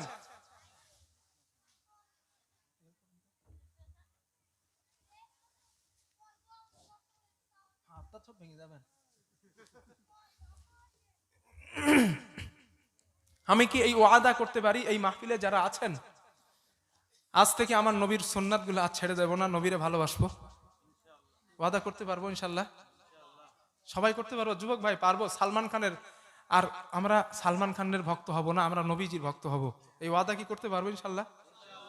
যুবক যারা একটু হাত তোলো তো আমার সাথে, আমিও যুবক তোমাদের মতো, আমি ওয়াদা করছি আমি সালমান খানের ভক্ত না, আমি নবীজির ভক্ত। আল্লাহ কবুল করেন, হাত নামা। বিরাট কোহলির খেলা দেখো, ঠিক আছে, ক্রিকেট খেলা দেখো, ঠিকও বলা যায় না, দেখো, তবে বিরাট কোহলির ভক্ত হওয়া যাবে না। ভক্ত হব কার? রাসূলুল্লাহ সাল্লাল্লাহু আলাইহি ওয়াসাল্লাম। ওনার অনুসরণ করব, মরবো আল্লাহর জান্নাত, ঠিক কিনা? ওনার অনুসরণ করব, ওনারে ভালোবাসবো, মরবো আল্লাহর জান্নাত, কোনো কথা নাই। সুবহানাল্লাহ। হাদিস নাম্বার 7। যুবক, এই হাদিসটা খুব দুঃখের হাদিস, বুখারীর হাদিস। এইটা আরো মন দিয়ে শোনো, মনে ছিল না, ফট করে মনে আসছে হাদিসটা। হাদিসের রাবি আম্মাজান আয়েশা সিদ্দিকা রাদিয়াল্লাহু আনহা। হাদিসটা একটু লম্বা, কষ্ট হচ্ছে না তো আপনাদের? আর একটু বললে সমস্যা হবে না তো ইনশাআল্লাহ। আন আয়েশা রাদিয়াল্লাহু তাআলা আনহা قالت, আম্মা জান আয়েশা সিদ্দিকা রাদিয়াল্লাহু তাআলা আনহার বর্ণনা, তিনি বলেন, আমি রাসূলুল্লাহ সাল্লাল্লাহু আলাইহি ওয়াসাল্লামকে প্রশ্ন করলাম, ইয়া রাসূলুল্লাহ, ও আল্লাহর নবী, উহুদের ময়দানে আপনি যতটা কষ্ট পেয়েছিলেন, এমন কষ্ট কি আর আপনি কখনো পেয়েছেন নাকি? আল্লাহর নবী বলেন, আয়েশা, উহুদের ময়দানে আমি নবীজি, আমার মাথায় লোহার হেলমেট ঢুকেছে, আমার দন্ত শহীদ হয়েছে, কথাটা সত্য। তবে আয়েশা, উহুদের ময়দানে আমার সাহাবা আবু বকর ছিল, আমার সাহাবা ওমর ছিল, আমার সাহাবা তলহা ছিল, আমার সাহাবা জুবাইর ছিল। ও আয়েশা, উহুদের কথা আমার মনে আছে, তবে এর থেকে আরো কষ্ট আমি নবীজি আমার জীবন থেকে অতিবাহিত হয়েছে। আম্মা জান আয়েশা বলেন, ইয়া রাসূলুল্লাহ, ওই দিনটার কথা আপনি আমার একটু শোনান। আল্লাহর নবী বলেন, আয়েশা, আমার সাহাবা যায়েদকে সঙ্গে নিয়ে যখন তায়েফের জমিনে চলে গেলাম, তাদেরকে আমি দাওয়াত দিলাম, আমাকে তারা মারল, শুধু মারে নাই, আমাকে তারা রক্তাক্ত করলো। এত মারা মারছে, আমার শরীর দিয়ে রক্তগুলো ঝরতে থাকে। ও আয়েশা, আমি নবীকে তারা একবার নয়, দুইবার নয়, তিনবার তারা বেহুশ করে ফেলেছে। আমি নবী জমিনের উপরে বেহুশ হয়ে পড়ে গেলাম। আল্লাহর নবী বলেন, আয়েশা, আমি একবার বেহুশ হয়ে গেলাম, তারা আমাকে আবার উঠালো, আমাকে ধাক্কা মারলো, আমি নবীজি আবার জমিনের উপরে পড়ে গেলাম, আবার তারা উঠালো, আমি নবীকে আবার তারা ধাক্কা মারলো, আমি নবীজি আবার পড়ে গেলাম। আয়েশা, তুমি জানো আমি নবী 3টা দিন আবার খাওয়া ছিল না। 3 দিনের ক্ষুধার্ত নবী আমি, 3 দিন আমার খাওয়া নাই, আমি নবী বেহুশ হয়ে জমিনের উপরে পড়ে গেলাম। 3টে বারের মাথায় আমি নবীজি একটা পাথরের গায়ে হেলান দিয়ে বসলাম, আমার হুঁশ নাই। হঠাৎ করে আমার হুঁশ চলে আসছে, আমি আসমানের দিকে তাকালাম, আসমানের দিকে তাকায়া দেখি ফাইদা আনা বিসাহাতি জিবরিল, আল্লাহর ফেরেশতা জিবরাইল তার ডানাগুলা মাথার উপরে দিয়ে রাখছে। আমি হযরতে জিবরাইলকে প্রশ্ন করলাম, ভাই জিবরিল, কি ব্যাপার, তুমি এখন? হযরতে জিবরাইল বলেন, ইয়া রাসূলুল্লাহ, ইন্নাল্লাহা ক্বাদ বা'আসা কওলা কওমিকা লাকা ওয়া মা রাদ্দু ইলাইকা। ইয়া রাসূলুল্লাহ, আপনি আপনার কওমকে দাওয়াত দিয়েছেন, তারা আপনার দাওয়াত নাই, বরং আপনাকে তারা মেরেছে, আপনাকে রক্তাক্ত করেছে, হুজুর আপনাকে বেহুশ করেছে, আপনাকে তারা ক্ষুধার্ত রাখছে। ইয়া রাসূলুল্লাহ, তাদের এই বলা কথা, তাদের আচরণ আমার আল্লাহ সবগুলা দেখেছেন, আমার আল্লাহ সবগুলা শুনেছেন। ওয়াকাদ বাআসা ইলাইকা মালাকাল জিবাল, হুজুর ওই যে তাকিয়ে দেখুন, পাহাড়ের ফেরেশতা আল্লাহ আমার সাথে নাজিল করেছেন। লিতামুরাহু বিমা শিতা ফিকিম, নবী আপনি তাদেরকে যে অনুমতি দিবেন, আপনার অনুমতি তারা পালন করতে রাজি গো না। আপনি ওদেরকে অনুমতি দেন। আল্লাহর নবী বলেন, জিবরিল আমি নবী তাদের কি অনুমতি দেব? হযরতে রাসূল বলেন, আয়েশা নাদানি মালাকুল জিবাল, পাহাড়ের ফেরেশতারা আমাকে ডাক দিয়েছে। ডাক দেওয়ার পরে বললেন, ইয়া মুহাম্মদ সাল্লামা আলাইয়া, ও মুহাম্মদ তোমাকে সালাম।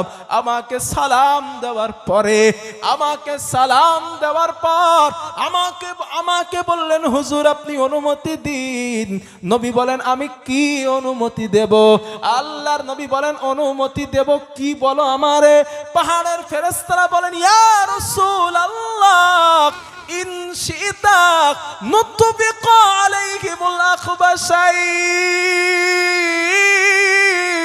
হুজুর একটা বার আমাদেরকে অনুমতি দিন, এই বিরাট পাহাড়টা উঁচা করে দিয়া তায়েববাসীদেরকে ধ্বংস করে দেব, একটা বার অনুমতি দেন।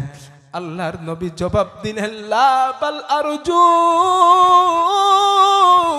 আইখরিজাল্লাহু মিন আসলাবিহিম মাইয়াবুদুল্লাহ ওয়াহদাহু লা ইশরিকু বিহি শাইআ।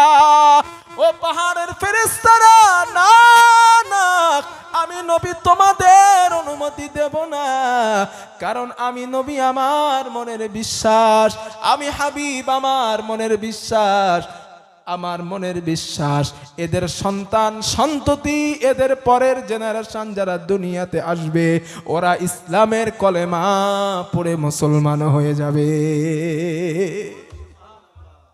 না, আমি দেব না।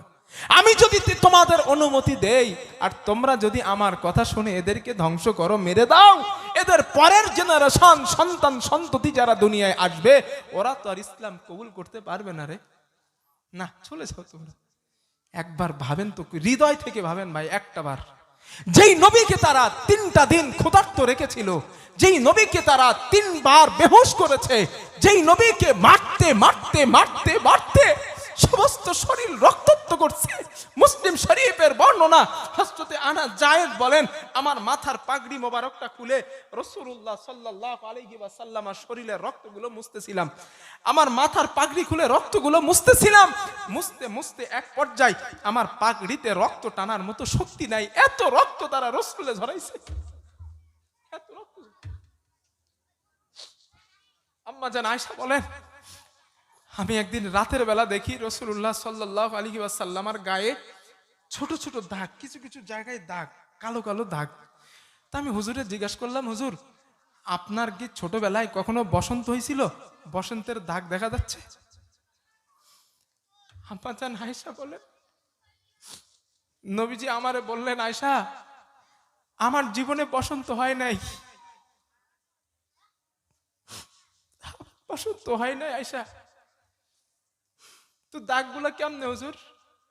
নবী বলেন, আয়েশা যেই দিন আমি দাওয়াত দিতে গিয়েছিলাম তায়েফের মানুষের কাছে, ওরা আমারে পাথর দিয়ে মারছে, মারতে মারতে মারতে মারতে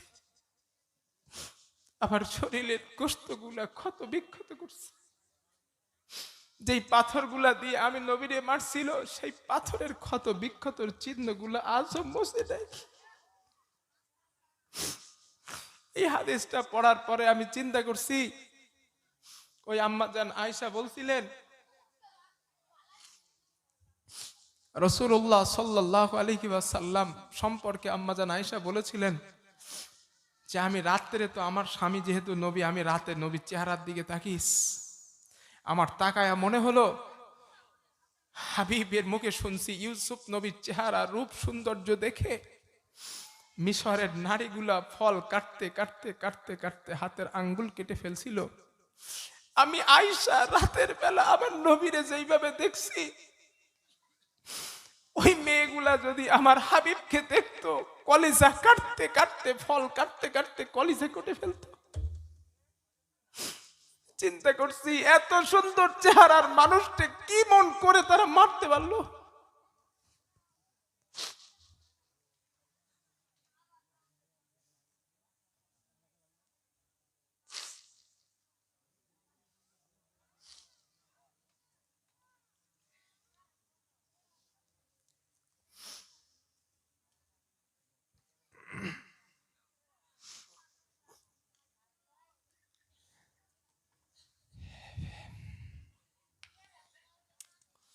কপালে যদি থাকে একবার একটু নবীর স্বপ্ন দেখার ইচ্ছা করেন, যদি কপালে থাকে আল্লাহর কাছে একটু কাঁদেন, আল্লাহ একটাবার একটু স্বপ্নে দেখান তো আমার নবী কেমন ছিল, একবার দেখেন নবী কেমন ছিল।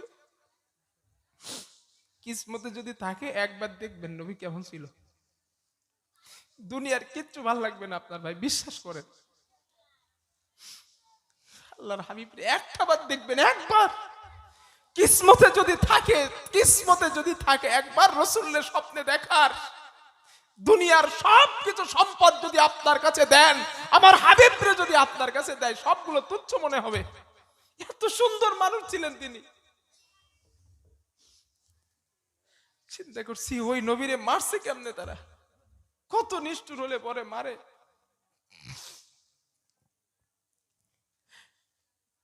শুধু তাই না, হাদিসে আছে নবীজি ওই কথা ফেরেশতাদের বলার পর ফেরেশতারা চলে গেছে। হযরতে যায়েদ বলেন আমি দেখছি ফারাফা ইয়াদাইহি, নবীজির ওই রক্তমাখা দুটো হাত আকাশের দিকে উঁচা করছেন। উঁচা করে যারা নবীরে মারছে তাদের জন্য আল্লাহর কাছে বরদোয়া করে নাই, যারা নবীরে মারতে মারতে বেহুশ করছে বরদোয়া করে নাই, হাত দুটো তুলে বললেন আল্লাহুম্মা গফিরলি কওমি ফাইন্নাহু লা ইয়ালামুন। ও আমার রব, যারা আমারে মেরেছে, আমারে কষ্ট দিয়েছে, আমারে জুলুম করেছে আল্লাহ, তাদের বিরুদ্ধে আপনার কাছে আমার কোনো অভিযোগ নাই। ওরা না বুঝে আল্লাহ আমারে মেরেছে, ওরা আমারে চেনে নাই, আমি তোমার রসুল, আমি তোমার নবী, না বুঝে মারছে আল্লাহ, তোমার কাছে অভিযোগ নাই আল্লাহ, তুমি এদের মাফ করে দাও। ও আসামের মুসলমান, এই হচ্ছে তোমার নবী, কার অনুসরণ করো তুমি? বলো আমারে, কার অনুসরণ করো? প্লিজ ভাই ফিরে আসেন, আল্লাহকে ওয়াস্তে ফিরে আসেন। আর না অনেক করছেন, অনেক অনেক করছেন, অনেক করেছেন, ফিরে আসেন, এবার ফিরে আসেন।